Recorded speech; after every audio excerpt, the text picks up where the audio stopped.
experts. They're retired people that have nothing else to do other than a hobby, and all of a sudden they want to get a cable show. And what makes a person an expert in ufology? I don't even know. I mean, I have doctors coming on my show in physics, but they claim that they're not an expert in it because, you know, I don't know. But you get these groups of people now more than ever. The first thing they're thinking right now, oh, I got to write a book, or I got to get a cable show on UFOs. And it's all about money. And like I told you before we went on the air, I can grab right now 3 or 4 books off of my shelves real quick, and I can start reading these books on UFOs. And all of a sudden I realized what they've done is they stole the chapters out of the other people's books, changed it around a little bit, and now it's their book, and they're trying to, you know, market it as this new great book on UFOs. I guess you're going to find that in any profession, any hobby, anything in the paranormal.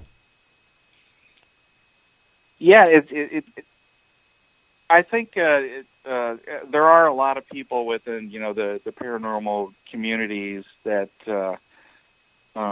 you know, that's how they get hooked into a lot of these things, you know, through maybe a TV show that they saw.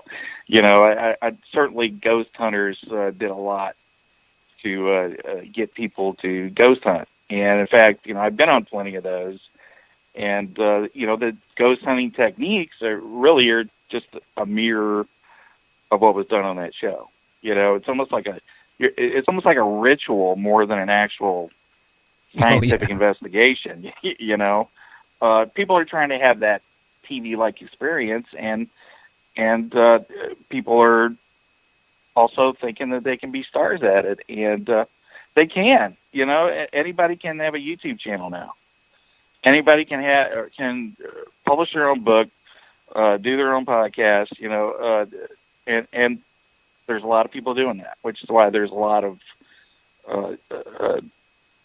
chatter, I guess, you know, that develops into these, you know, these conflagrations, because you have a lot of people that are amateurs, you know, engaged in this professional side of it.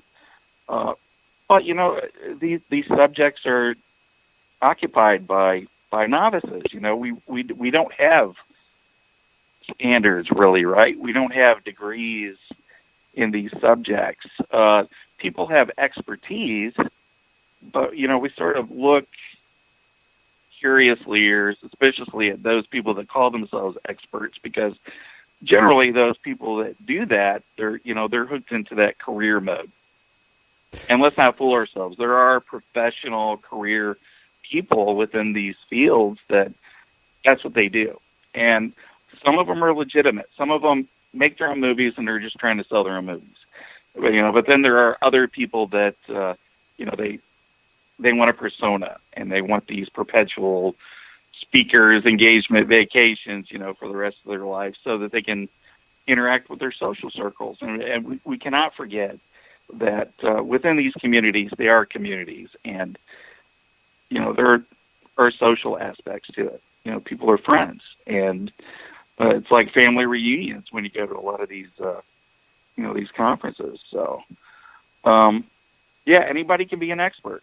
And there are not really standards. There's not really a scientific focus. People try to gather evidence, but, you know, they're not pushing the evidence envelope in order to make that evidence better. And people certainly are not presenting evidence, you know, in all these communities, to the professional mainstream for peer review, right? Nobody's publishing a Bigfoot paper. There'll be a Bigfoot article or a TV show, but, you know, some well-researched books. But generally, a lot of the stuff in these fields tend to be storytelling, exploitation type stuff. And I think there are people within all of these communities that are not in the exploitation aspect of it. They're not into it, you know, to cosplay, which some of these conferences are that, you know, they're like Comic-Cons. There are some people that want to see science pushed because there are anomalies.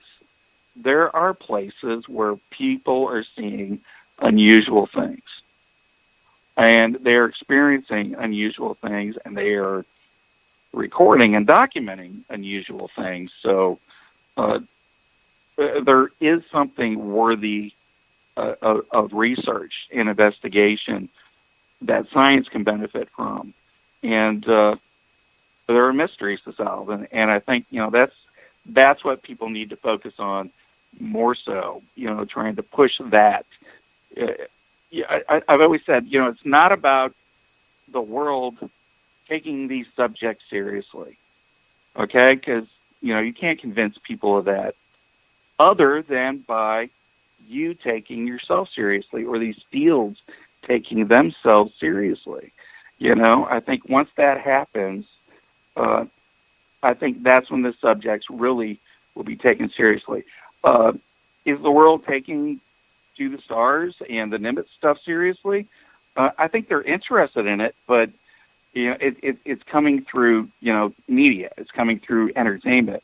It's coming through UFOtainment. It's coming through networks.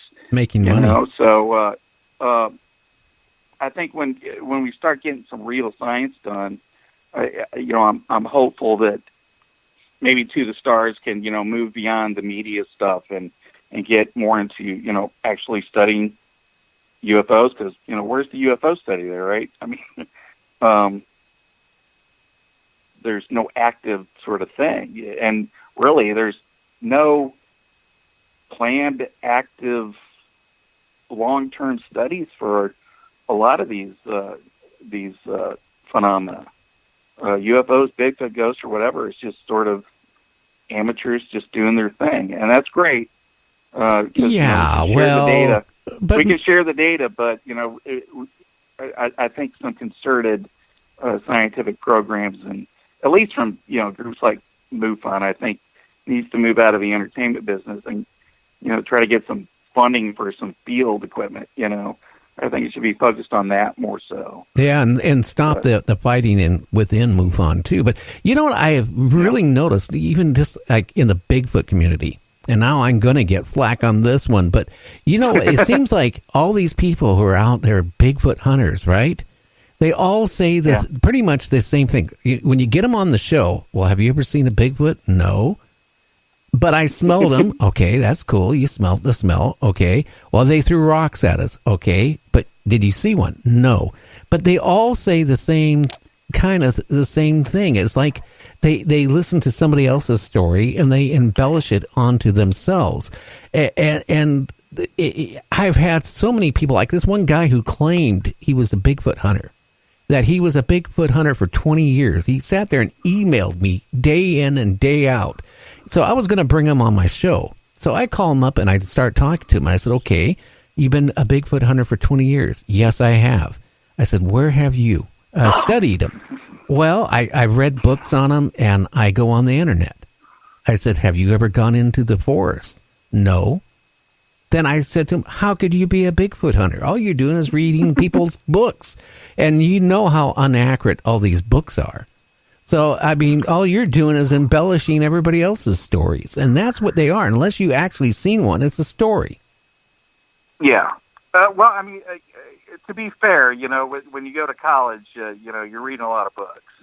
And certainly some books are better than others. And, I encourage people in all these different paranormal fields, UFOs, ghosts, cryptids, whatever, don't just read the material. You should certainly read as much material as you can, but keep reading and, read, astronomy books and anthropology books and, primatology books and, read other, psychology. You really have to push that beyond, just being in that echo chamber of, books that support your, whatever strange belief system you have, the Bigfoot community, I think there are a lot of squatchers out there, and, there are different camps within squatching community, different theories, some believe in supernatural Sasquatch, or others believe in alien Sasquatches, others, think it's some sort of, American primate. there are different camps, and some people actually do go out there and they work their butts off. And there are also people that, they're groupies. They're people that watch the show, and, maybe they've watched every documentary, but, they don't really have the experience of doing that. I am not an avid squatcher.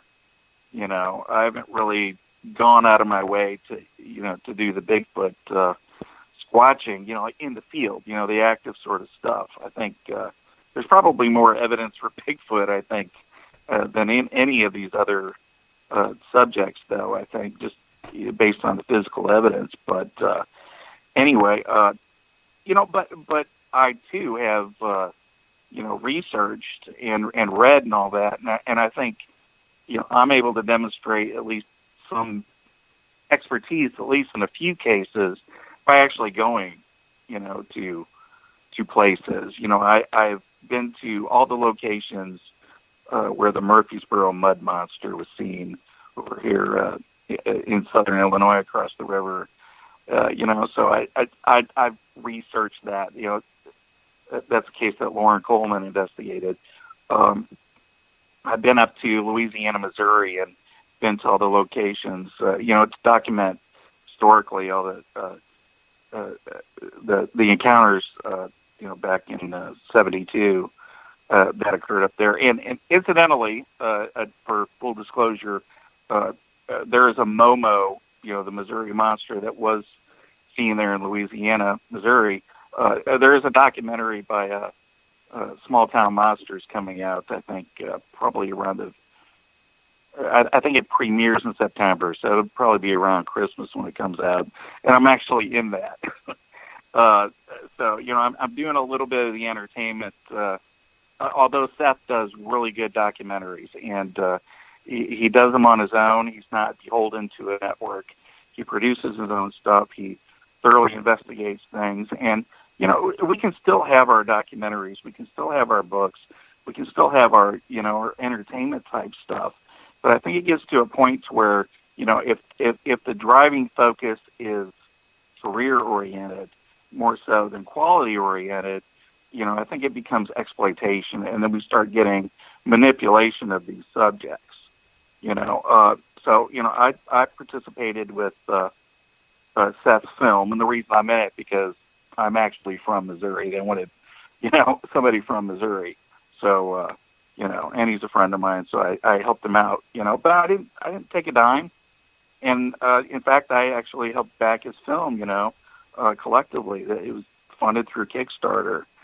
We all chipped in, and we all, helped to get these things made, because we're interested in the subject, and we're interested in, preserving these stories and getting these things documented before they fade into the folklore, and we're interested in people looking at these and asking questions and seeing if this stuff is still continuing, how we can, best get evidence to determine, at least some answers to what's going on with these anomalies, So, I just want to throw that out there. But that's the same with all these different fields. Are you still there? No, I'm here. I'm going. Oh, okay. We do gotta go. We gotta go for a break in about 2 minutes. So okay, great. Because I'm rambling too much. But it's what you're saying is true, and the thing is, I don't think they're going to die out. I think what's going to happen is you're going to have like all these different groups. Like you're talking about cryptids, we're talking Bigfoot, we're talking about UFOs. There's so much fighting in between all these groups. Like some people believe that the Bigfoots are from UFOs and they're aliens, or they give off orbs and that they're loving creatures and they're here to serve man. I don't find any of that. I don't think that's true. I think whatever you're going to find, you're not going to just find it walking 10 miles, or not 10 miles, like 100 feet from a campground and walk in the woods and find a Bigfoot. I don't think you're going to be, finding a Mothman unless you're out somewhere weird. But I'll tell you, a lot of people are mixing these creatures up with other animals which have logical reasoning behind it. we have the Earth changes going on. The magnetic field's moving a little bit. That